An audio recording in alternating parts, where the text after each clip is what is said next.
La Iglesia Amistad Cristiana presenta la palabra de Dios con el pastor Marlon Cuestas.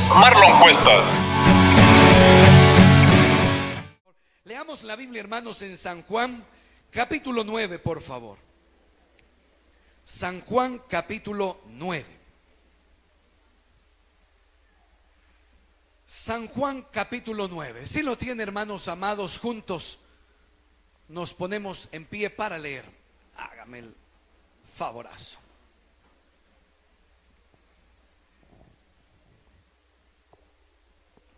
El título de esta predicación, hermanos, es el siguiente: el modelo de Cristo demanda una iglesia simple.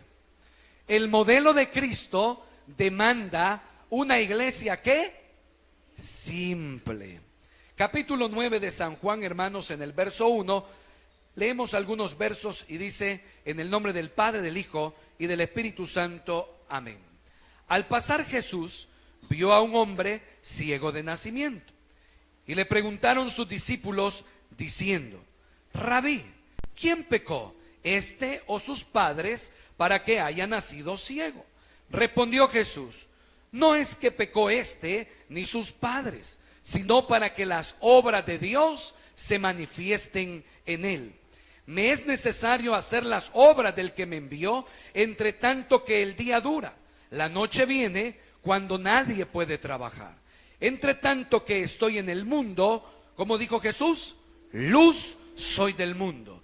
Dicho esto, escupió en tierra e hizo lodo con la saliva y untó con el lodo los ojos del ciego y le dijo: ve a lavarte en el estanque de Siloé, que traducido es enviado.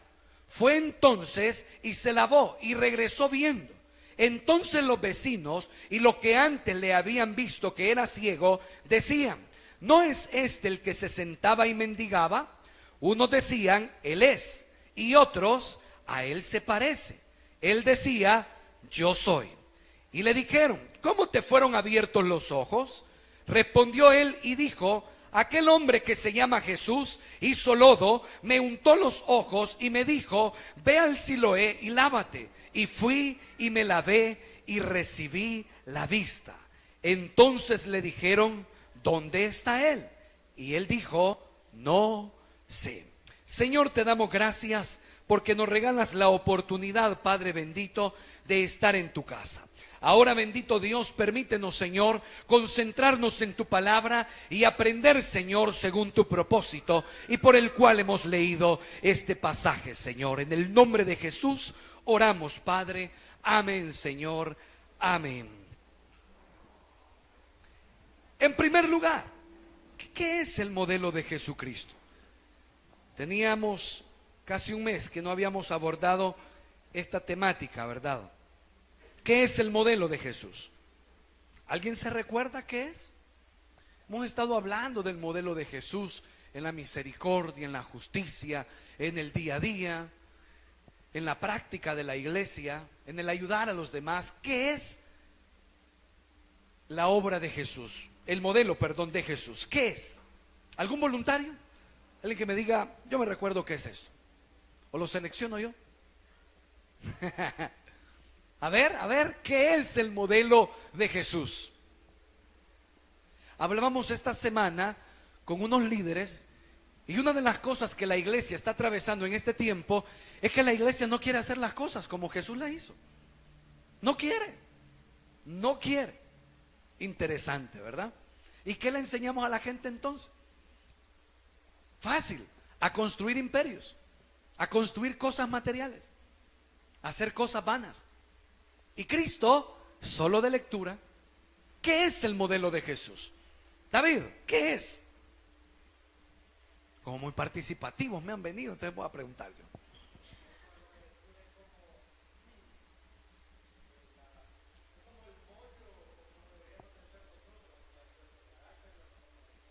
Es el molde del cual usted y yo tendríamos que copiar o tomar para que así seamos. ¿Qué más? A ver. El estilo de vida de un cristiano. ¿Qué más? ¿Qué es el modelo de Jesús? Dani, ¿qué es el modelo de Jesús?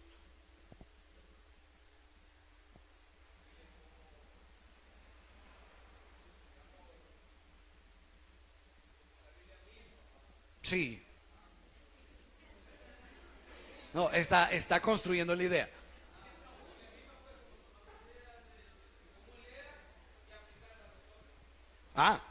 Así como la palabra testifica que Jesús era, así nosotros también ser. Por ahí vamos, ¿verdad? Es que usted se adelante, hermano. ¡Qué barbaridad! Cuando nosotros, muy buenos aportes, hablamos del modelo de Jesucristo, es la forma en la que la iglesia debe hacer ministerio en la tierra hoy y en el ahora. La manera en que la iglesia tiene que actuar, tiene que hacer ministerio, es que esa es la palabra, o servicio, o desarrollarse como seguidores de Jesucristo, hay un molde o una forma de comportamiento para poder actuar en mi vida diaria. Y eso es lo que estamos intentando conocer. Ahora, cuando yo conozco que Jesucristo es un hombre que vino a enseñar misericordia, amor, nuevas oportunidades, acceso a su presencia, empezó a enseñar que la hipocresía es fácil en los círculos religiosos porque conocen la ley, conocen la escritura, pero no hacen las cosas que dice ahí. Jesucristo vino a decir que él no quería abrogar la ley, sino que quería cumplirla, pero con una variante, con la actitud correcta del corazón. Ojo, porque yo puedo conocer la palabra y como lo hemos estudiado los días miércoles, quizás yo no sepa en realidad los propósitos de Dios, aun cuando lea este libro. Interesante, porque cuando yo pregunto del modelo de Jesucristo, es algo simple y que debería de estar en mi estilo de vida. ¿Cuál es el modelo de Jesucristo? El que la Iglesia Amistad Cristiana practica. Así de simple. Este modelo no es posible ejecutarse con una iglesia que no es simple. El modelo de Jesucristo no es complicado. El modelo de Jesucristo no es para amargarse. El modelo de Jesucristo no es para crear un manual de doctrinas. El modelo de Jesucristo no es para crear una plataforma de instrucciones y reglas. Ojo con eso. Jesucristo enseñó a clavar la palabra y la voluntad de Dios en el corazón de los hombres. Porque cuando eso ocurre, créame, que usted puede ser el neófito o el ignorante más grande de la palabra de Dios. Pero cuando aquí usted tiene el temor del Señor, usted camina mejor. Reflexionemos un poquito sobre eso. La iglesia por mucho tiempo se ha formado de una manera que se amarga, se estresa, se complica la vida. Hermanos amados, nos hemos vuelto tan exigentes muchas veces que de Jesucristo nos hacen falta mucho. Usted y yo tenemos un mecanismo, por ejemplo, para que una persona participe en el templo tan exagerado. Le hemos hecho creer a las personas que tienen que representar ser algo y alguien para ser tomados en cuenta dentro de una participación. El día miércoles estudiábamos de que este lugar, lo que se conoce como altar, es tan santo como el lugar donde usted está ahorita sentado. Amén, iglesia. Este lugar acá es tan santo como los atrios de la iglesia. Amén. Usted y yo tenemos que cambiar nuestra mentalidad en que Dios no habita solamente en templo hecho por mano de hombres. Dios está en todo lugar. Cuando entendemos eso, dejamos de darle honra o idolatría a ciertos espacios, porque eso nos hace caer en hipocresías. ¿Por qué?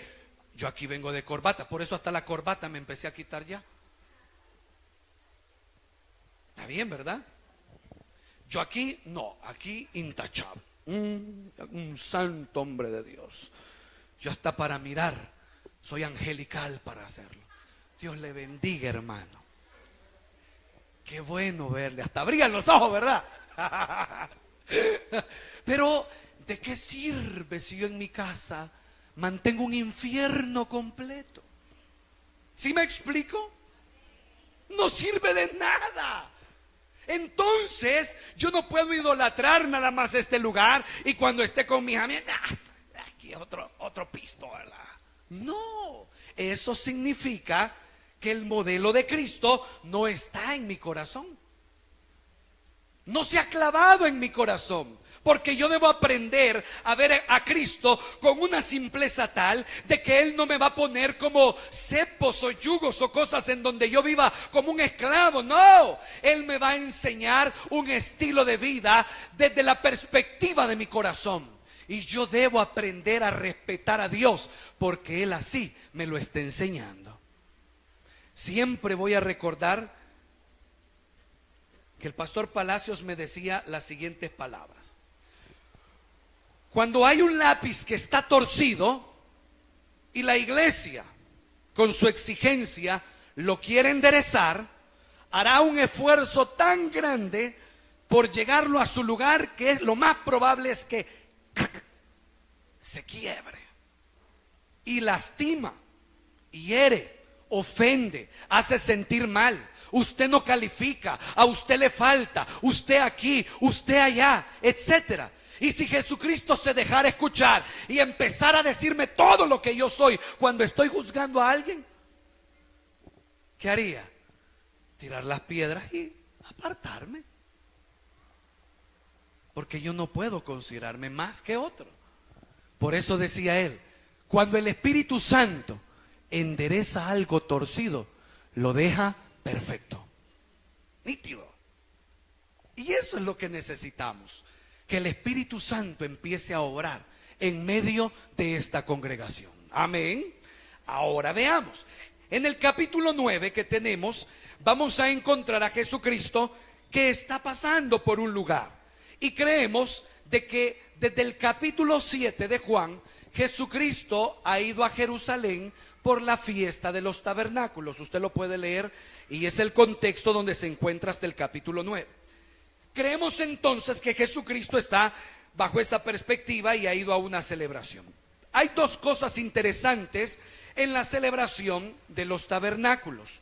Una de ellas, según un libro de historia judía, dice lo siguiente: de que en esa fiesta de los tabernáculos, los patios eran adornados con grandes candelabros.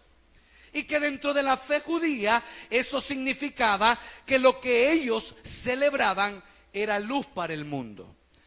En el capítulo 8, en el verso 12, dentro de ese contexto, Jesucristo declara: yo soy la luz del mundo. Hermoso, porque Jesucristo está integrado en una práctica. Y los judíos ponían candelabros para representar la luz al mundo. Jesucristo estaba diciendo en medio de ese momento: la luz que quieren representar soy yo.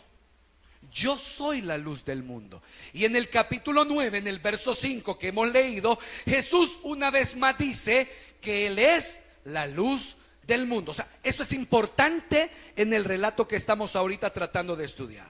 Segundo, Jesucristo ocupa un lugar donde hay agua. Y ese lugar, dice un libro de historia también, de que los judíos tenían una práctica como esta. En un graderío que iba hacia la parte externa o fuera ya del templo, tomaban agua de esta piscina y dice que la derramaban para que esa agua corriera hasta fuera del templo. Y que eso representaba que la fe judía derramaba su bondad para todas las personas. Jesucristo ocupa ese estanque y manda ahí a un ciego, que es donde vamos nosotros a estudiar esta mañana. Vaya conmigo al relato, por favor. Verso 1 dice: a su paso Jesús vio a un hombre que era ciego de nacimiento. ¿Dice así su Biblia? ¿Cómo era este hombre? Ciego de nacimiento. Interesante, porque no es alguien que haya perdido la vista a través de un accidente. De nacimiento este hombre era ciego. Pero aquí ocurre un detalle interesante. Sus discípulos le preguntaron: Rabí, para que este hombre haya nacido ciego, ¿quién pecó? ¿Él o sus padres? Note esto. Los discípulos iban con Jesús, el hacedor de milagros, el que todo lo puede, el que sabían que tenía potestad de Dios. Iglesia amada, ven a un hombre que está ciego y los discípulos optan no por pedirle testimonio al poderoso, sino por pedir opinión de lo que la tradición dice. Ojo con esto.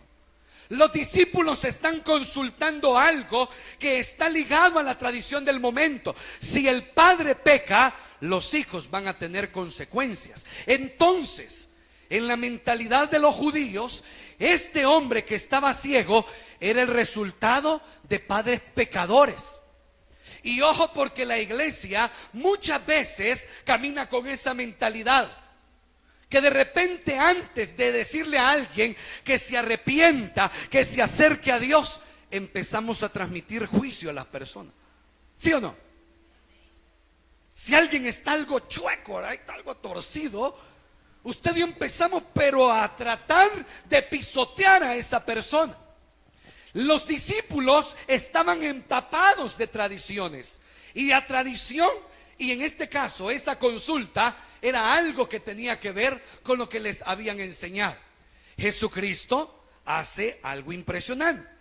En el verso 3 él responde: ni él pecó ni sus padres, respondió Jesús, sino que esto sucedió para que la obra de Dios se hiciera evidente en su vida.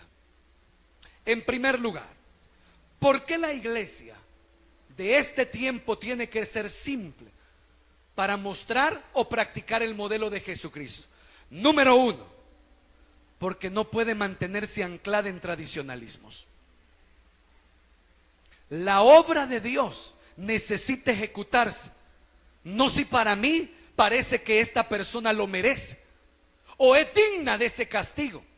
Hermanos amados, el tradicionalismo en la iglesia nos invade, porque usted y yo podríamos de repente, y voy a hacerle consultas, estoy llegando al límite de algunas creencias que nosotros tenemos, pero necesitamos tener ese choque, necesitamos tener esa conversación. ¿Cuántas veces nos ha espantado el hecho de que a este lugar hemos invitado personas y alguien o una mujer se ha subido en pantalón? ¿Cuántas veces? ¿Y qué hemos dicho? ¿Qué hemos opinado? Que eso no es posible. ¿Cómo permite el pastor eso? Y empezamos a denigrar a través de una tradición, una práctica. Y ojo, porque ustedes quizás están pensando: sí, ya sabía, por ahí va el pastor, es que él ya está permitiendo un montón de desorden. No, no se complique. No estoy hablando de que estamos cambiando cosas.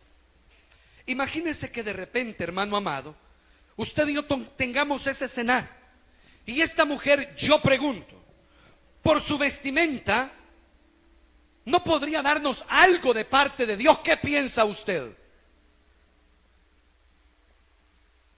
¿Es imposible que Dios la ocupe? ¿Es imposible que Dios la use? ¿Es imposible que ella se convierta en un instrumento de Dios? ¿Qué opina usted? Jesucristo está aquí y de repente pasa alguien, ¿verdad?, en pantalones. ¿Y Jesucristo qué hará? Bájenme esa pecadora, abominación a mi presencia. Yo creo que Jesús me diría: mejor salite vos primero. Y a la mujer no solamente le instruyera, porque Jesús también respetara las costumbres, y Jesús le dijera: vení, bájate, hija, en otra vez no lo hagas, pero le transmitiría amor, misericordia, comprensión. ¿Sí me explico, iglesia? Que estoy abordando la impresión que yo recibo cuando veo algo. Los discípulos vienen y ven a un ciego de nacimiento y que preguntan: ¿quién pecó, Jesús? Tú que eres sabio. Ahí sí, ¿verdad? Él sí podía tener una respuesta. Esa pregunta no es sencilla. ¿Quién pecó, Jesús? ¿Y cómo Jesús iba a saber en su humanidad? Pero vienen y atribuyen a eso una pregunta de la que Jesús quizás sí les va a dar una respuesta certera. Jesús, ¿qué le responde? Ni él ni sus padres. ¿Qué? Jesús no se complica. Si Jesús hubiera sido religioso y hubiera tenido interés sobre el aporte tradicionalista, ¿usted cree que Jesús no hubiera dado una respuesta así acorde a la ley? Este es el resultado de lo que la ley mosaica dejó escrita en el libro de Éxodo. Y por tanto dijo el Señor que visitaría la maldad de los hombres en la primera, segunda, tercera y hasta en la cuarta generación. Por lo tanto, este es un acto de pecado que a causa de sus padres o de sus abuelos, este nació sufriendo. Yo me imagino que los discípulos hasta le hubieran aplaudido, ¿verdad? ¡Qué bárbaro Jesucristo! Se hubieran sentido hasta escalofríos quizás, ¿verdad? Jesús dijo, ni los padres, ni este. ¿Qué? Y entonces, ahí viene lo maravilloso de Jesucristo. Ahí viene lo hermoso del modelo de Jesucristo. Jesucristo, hermano amado, no está interesado en que nuestras tradiciones sigan elevándose. ¿Sabe por qué? Así como lo veíamos en el capítulo 5 de Juan, que Jesucristo está diciendo que lo que va a hacer no lo va a entorpecer una tradición. ¿Cuál era la tradición que estaban observando el día en el capítulo 5? Que de repente Jesús sanó a un inválido el día sábado. Y la ley decía que el día sábado no se podía hacer trabajo. ¿Y cuál era el trabajo que estaba haciendo el inválido? Que tomó su camilla, se le echó la espalda y pues le iba cargando. Entonces los judíos querían saber que quién había dicho que este hombre podía hacer eso. Interesante, ¿verdad? Y Jesucristo le respondió lo siguiente: mi Padre trabaja hoy, por lo tanto, yo también. Usted y yo tal vez no lo sentimos tan desafiante o tan duro, porque no tenemos esas tradiciones. Pero le acabo de enseñar la tradición del pantalón y si le choca. Así como me choca a mí la tradición del pantalón, así les chocaba a ellos la tradición del sábado. ¿Cómo es posible que este Jesucristo esté haciendo o impulsando a que la gente trabaje y le falte el respeto a la ley? ¿Cómo es posible? ¿Cómo es posible? Note, estamos en prácticas distintas, pero en actos similares. La actitud similar. Cuidado, cuidado. Venimos acá y encontramos que Jesucristo en el verso 4 sigue hablando. Él dice en el verso 4: mientras sea de día, tenemos que llevar a cabo la obra del que me envió. Viene la noche cuando nadie, ¿qué dice, hermano amado? Puede trabajar.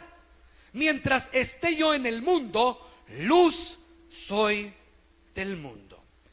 En primer lugar decíamos, ¿por qué el modelo de Cristo demanda una iglesia simple? Uno, porque no se puede estar anclando en tradicionalismos. No. La obra de Jesús es mayor a mis tradiciones. Si yo necesito, hermano amado, seguir cultivando una tradición, está bien. Yo no voy, hermano amado, a enseñar que aquí vengan las hermanas y vengan con pantalones y se haga un desorden. No tenga temor, porque es una tradición que tenemos. ¿Estamos, iglesia? Voy a cerrar el punto para que si es que hoy a saber qué nos espera con este pastor. Si es que solo se puso a medio estudiar y hoy saber qué es lo que está enseñando, ¿verdad? Tenga cuidado, no estamos trastornando nada. Solo estoy viendo a Cristo acá, en algo que a veces nos afecta. Y nosotros queremos darle más poder a las tradiciones que al mismo Cristo. Entonces yo le estoy diciendo con mucha solvencia que es más poderosa la obra de Cristo que mis tradiciones. Ya llevamos 3 en las que hemos citado. No se podía sanar el día sábado y Jesús lo hizo. ¿Qué es más poderoso? La obra de Cristo. Y la tradición me importa. Sí, pero hay una necesidad.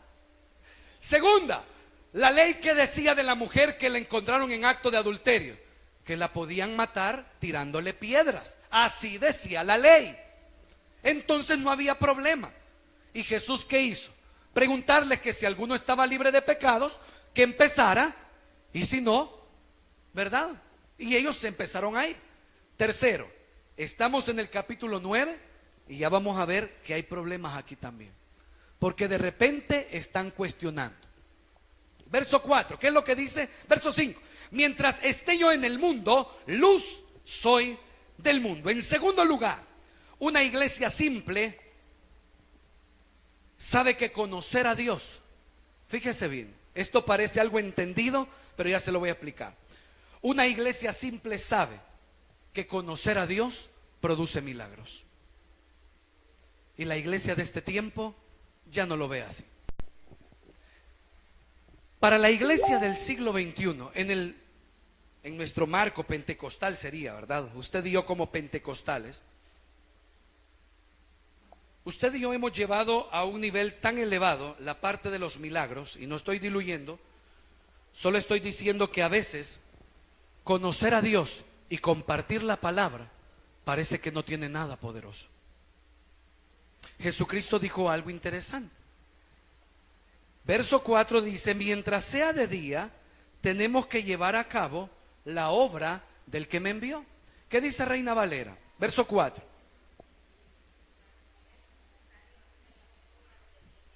Mas es necesario hacer las obras del que me envió, entre tanto que el día dura. Hasta ahí. Es necesario hacer las obras del que me envió mientras el día dura. ¿Qué obras está haciendo Jesucristo? Jesucristo está prácticamente plantando el conocimiento de Dios. Hermano amado, la iglesia que tiene el conocimiento de Dios a través de su palabra tiene un poder tan sobrenatural de caminar cada día de su vida de gloria en gloria y de poder en poder. ¿Usted lo cree, iglesia? Pero ojo, porque usted y yo a veces creemos que tiene que suceder algo espantoso cuando yo oro para que de verdad ocurra algo sobrenatural. ¿Sabe que algo sobrenatural en esta congregación podría ser que todos tengamos altar familiar antes de irnos a dormir? Eso sería un milagro, una bendición.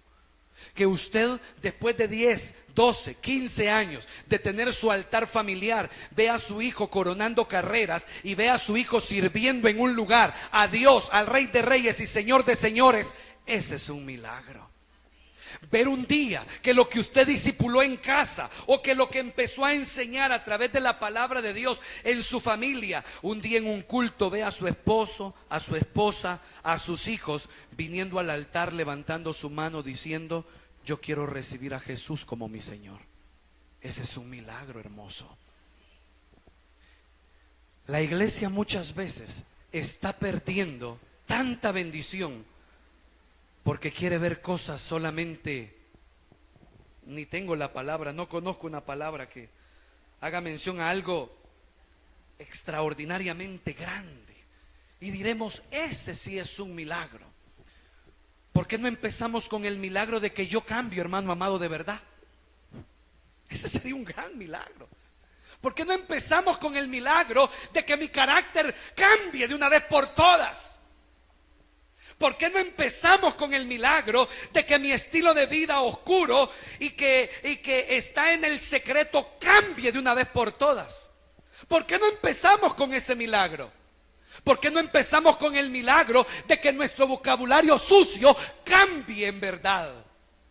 ¿Por qué no empezamos con el milagro que nuestro corazón negro, resentido y lleno de amargura de una vez por todas sea sanado por la predicación de la palabra de Dios? ¿Por qué no empezamos con ese milagro?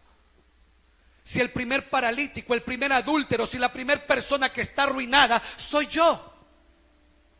¿Y por qué quiero ver otras cosas si ni en mí estoy viendo el poder de Dios primero? Y con esto le confirmo el primer punto. Vivimos en tradiciones nada más. Venimos al culto, sí, es bueno, pero no venimos para prepararnos cuando vamos a nuestra casa, a nuestro trabajo, para venir acá y desafiar nuestra vida. ¿Cuándo voy a cambiar? ¿Cuándo voy a ser mejor? ¿Cuándo voy a hacer las cosas de una manera distinta? Estoy en el culto, salgo del culto, la palabra se me lee, todo es normal, yo salgo y nada pasó. ¿Por qué no empezamos, hermanos amados, por ser agradecidos en la bendición de tener un templo? En la bendición de poder acercarnos a Dios a través de la alabanza. ¿Cuál es mi actitud cuando se están cantando y entonando cantos? Es una actitud de esos cantos que no sé qué, que no sé cuánto, que aquí, que allá. ¿Cuál es nuestra actitud? ¿Cómo nos comportamos? ¿Me explico, iglesia? Hay tantos milagros que yo necesito de Dios y que no necesitan un escándalo, necesitan que yo de verdad conozca a Dios. Lea la palabra, porque empezarán procesos en mi vida donde yo no me amargo con los demás. ¿Sabe por qué? Porque soy consciente que yo estoy en un proceso grande y tal vez puedo apoyar a otro, pero no lo voy a empezar a cuestionar, ni a aislar, ni a etiquetarlo, ni a decirle vos esto, vos lo... No. ¿Por qué? Porque yo debo de entender, iglesia amada, que cuando soy simple, el hecho de conocer a Dios en mi vida produce milagros, grandes cosas. ¿Y por qué lo dice, pastor? Porque conocer a Dios no es cualquier cosa. Ahí está el detalle tradicionalista. ¿Y qué es conocer a Dios entonces? ¿Venir al culto? No. ¿Andar la Biblia? No. ¿Servir en un ministerio? No. Ahí está el problema. ¿Por qué para mí resulta tan poderoso conocer a Dios? Porque en primer lugar, solamente se logró a través del milagro de Jesucristo en la cruz del Calvario. Y el regalo de esa muerte a mí me dice que tengo acceso delante del trono de la gracia. Amén. Entonces, para mí, el simple hecho de acercarme a Dios y tener el acceso, el principio para empezar a conocer al Rey de Reyes y Señor de Señores, es grande, amada iglesia. Es poderoso. Cuando así lo valoro, mi vida empieza a ver las cosas de manera distinta. Porque ya no es mi criterio, ya no es mi argumento, no es lo que yo pienso, es lo que aquí está escrito. Le decía a unos compañeros hace unos días, cuando uno empieza a leer la Biblia, a leerla tratando de comprender un poco, uno se siente mal. Porque muchas cosas a uno se las enseñaron por conveniencia. Y a veces cuando empezamos a estudiar, nos damos cuenta que la iglesia necesita mejorar el aprendizaje de la Biblia. ¿Qué necesitamos? Conocer a Dios, hermano. Esta expresión parece tan sencilla que en mi cabecita parece que no es tan impactante. Y me lo dicen sus rostros. Conocer a Dios. Y es como, ¿y eso qué tiene de grandioso, verdad? Conocer a Dios es el principio de los grandes milagros en su vida. ¿Usted de verdad quiere ver milagros? Conozca a Dios. Conozca a Dios. ¿Quiere ver cosas grandes en su familia? Conozca a Dios. Conozca a Dios. ¿Se recuerda de Job? ¿Qué dijo Job finalizando su discurso? De oídas te había oído, mas ahora, ¿qué dijo? Mis ojos te ven. Pero que no era aquel el que hacía sacrificio por sus hijos, sí. Tal vez usted y yo estemos en la misma condición. Los que vamos al domingo a la iglesia, los que hacemos esto, los que hacemos aquí, los que hacemos allá. Pero quizás se nos olvidó conocer a Dios más.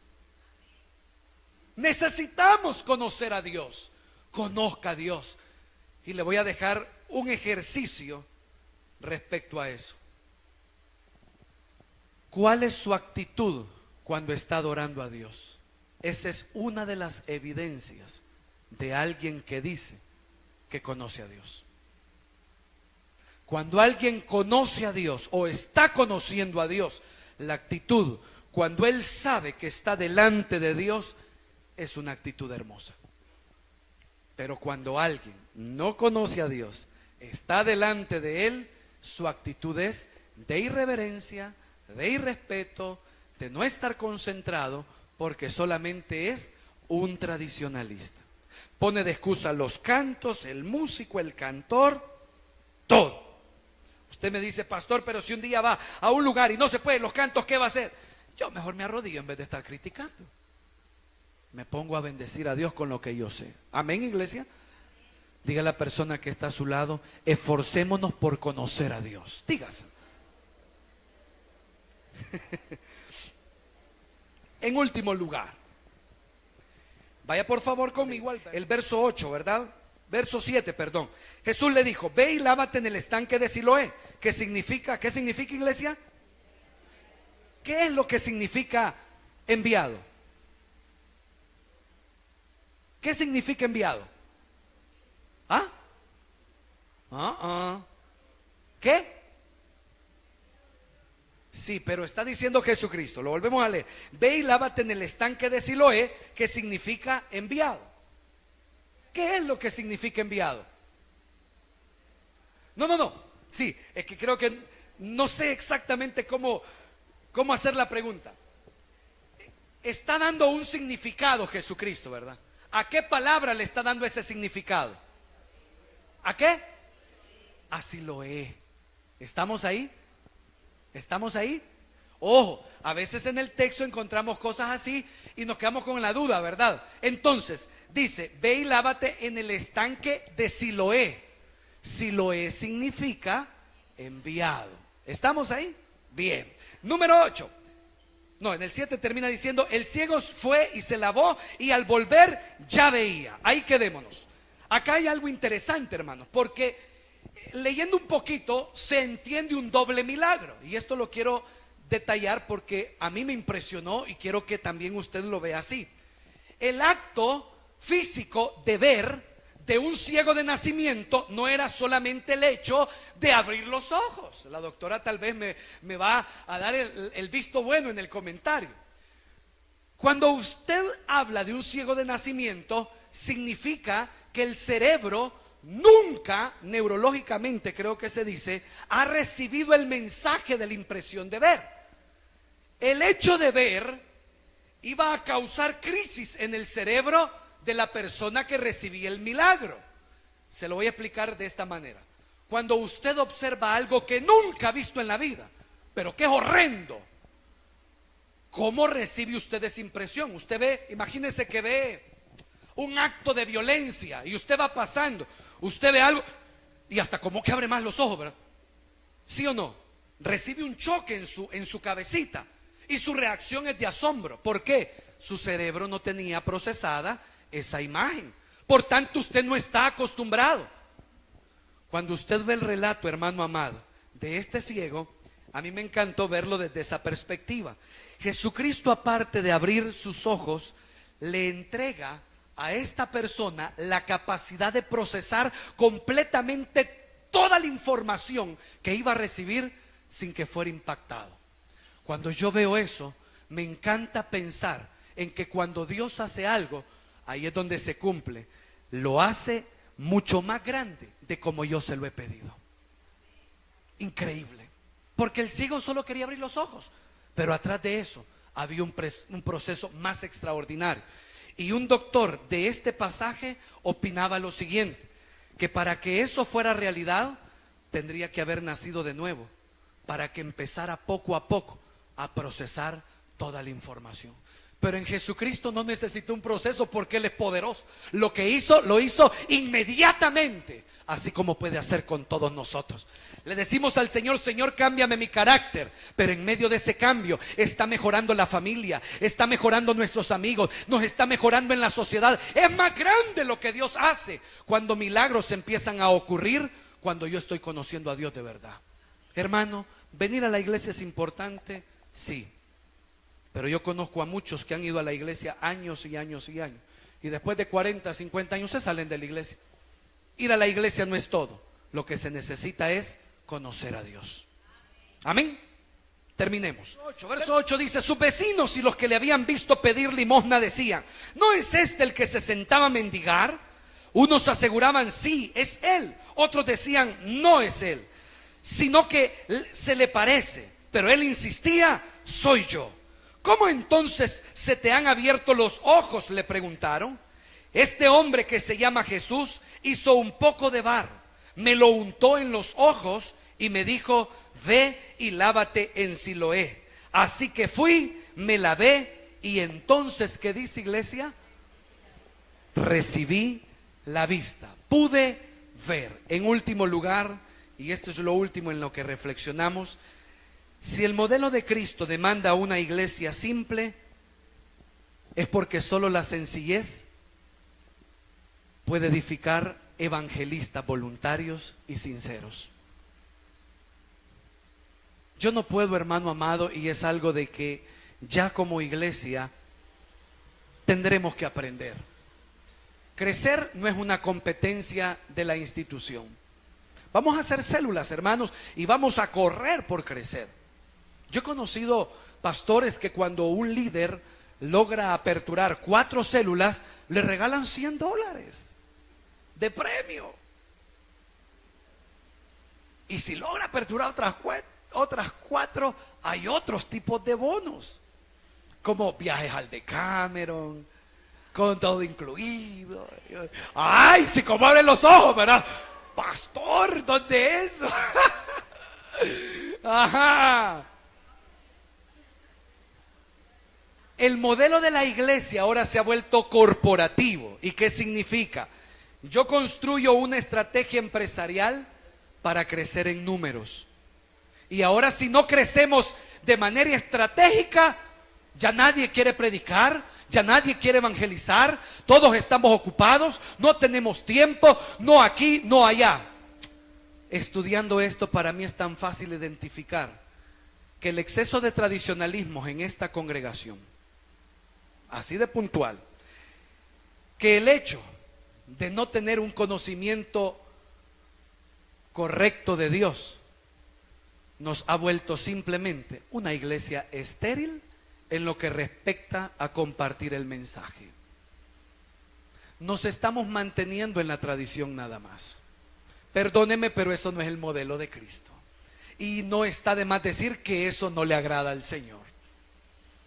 ¿Cómo entonces puedo visualizar la formación de personas voluntarias en tema evangelístico cuando nos volvamos una iglesia simple y entendamos que el tradicionalismo se tiene que apartar y se tiene que poner la obra de Cristo primero?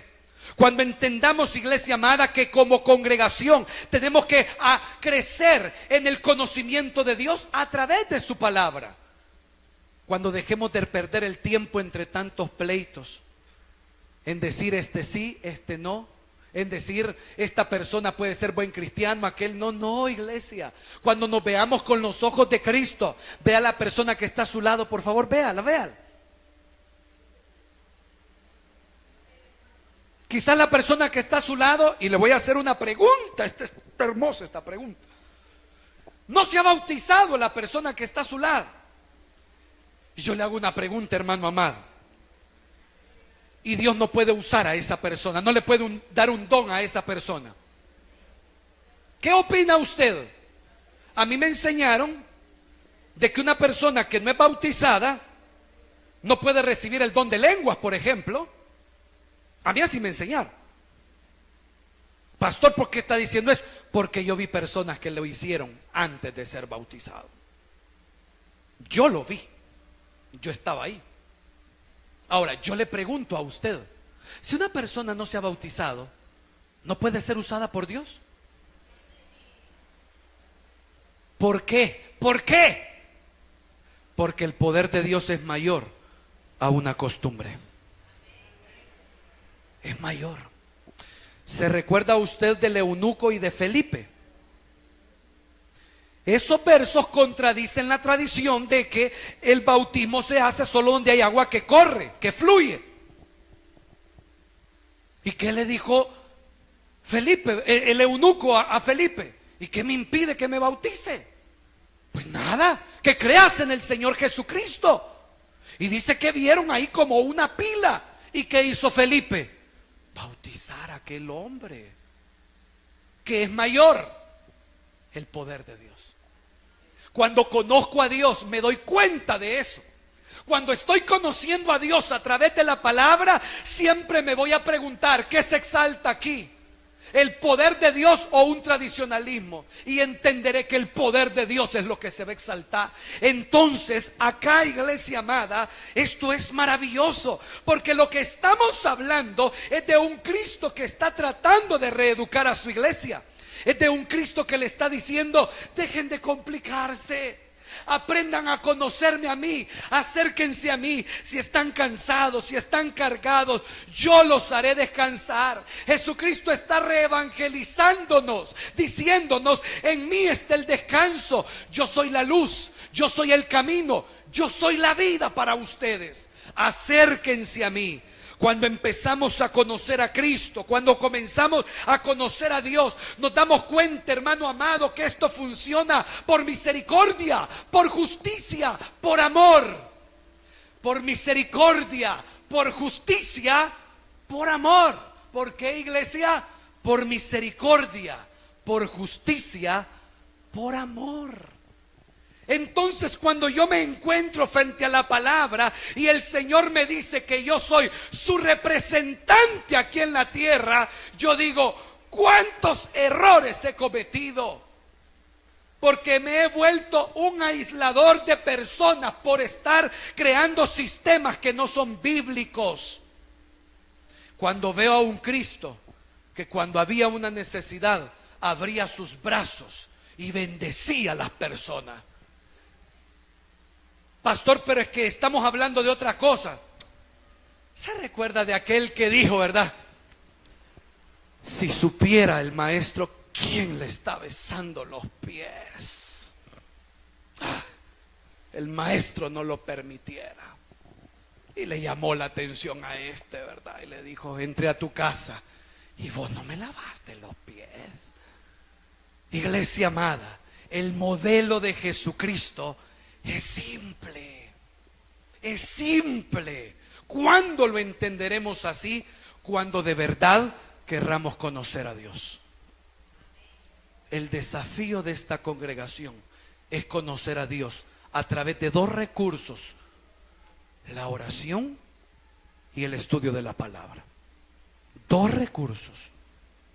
Dos recursos. ¿Cómo conoceremos a Dios? A través de la oración y a través de la palabra. Porque oración sin estudiar Biblia es un desenfreno total también. Cuidado. Por eso nacieron los movimientos neopentecostalistas. ¿Quiénes son ellos? Los que ahora hablan de la inyección santa, el sudor santo, la flatulencia santa, el vómito santo, y todo es santo. La toalla santa. Ellos son movimientos neopentecostalistas, una deformación del pentecostalismo. El pentecostal cree en el mover del Espíritu Santo, pero cree en un Dios ordenado. Y algo de lo que se me había olvidado también enseñar, y qué bueno, hermanos, todos los dones están disponibles para la iglesia, y es algo de lo que yo también he aprendido, y es algo de lo que algunas personas me han observado y me dicen, pastor, yo he visto distinto en cuanto al tema de hablar en lenguas. Yo le digo, sí. ¿Qué dice la Biblia? De que si alguien habla en lenguas, que haya otro que le interprete, ¿verdad? Porque si eso no es así, entonces mejor hay que callar. ¿Por qué razón? Dice la Escritura que si ahí hay alguien que nada que ver con el conocimiento de Dios, va a decir, estos están locos. ¿Por qué razón? Porque no hay testimonio. Entonces no significa que en el hecho de que aquí tal vez yo no tenga ese fluir, ya no es que no crea tampoco en eso, hermano. Lo aclaro, ¿verdad? Porque alguien me dijo, yo veo que usted es pastor. No, es necesario ir aplicando la palabra. Amén. Busquemos todos los dones. Todos. Pero sobre todo, hermano amado, el amor. Amén. Porque ahí vamos a demostrar a Cristo. Encomiende a Jehová su camino, confíe en Él y Él hará. Dele al Señor la gloria y la honra, porque Él es digno de alabanza. Gloria a Dios. Póngase por favor. El pastor ha terminado su predicación. Si todavía no has aceptado al Señor Jesucristo, te invitamos a hacer con nosotros la siguiente oración.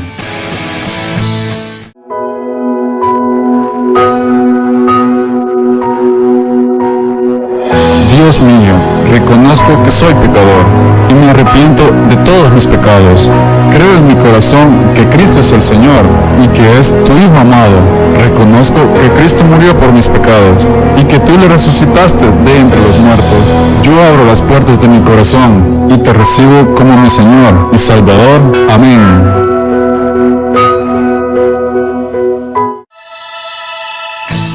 Si Si has hecho esta oración y has creído en tu corazón, tu nombre ya ha sido inscrito en el libro de la vida y hay gran gozo en el cielo. ¿Qué hacer ahora? Acércate a la iglesia cristiana que esté más cerca de ti. Lee la Biblia y pídele al Espíritu Santo que te dé entendimiento para discernir su palabra.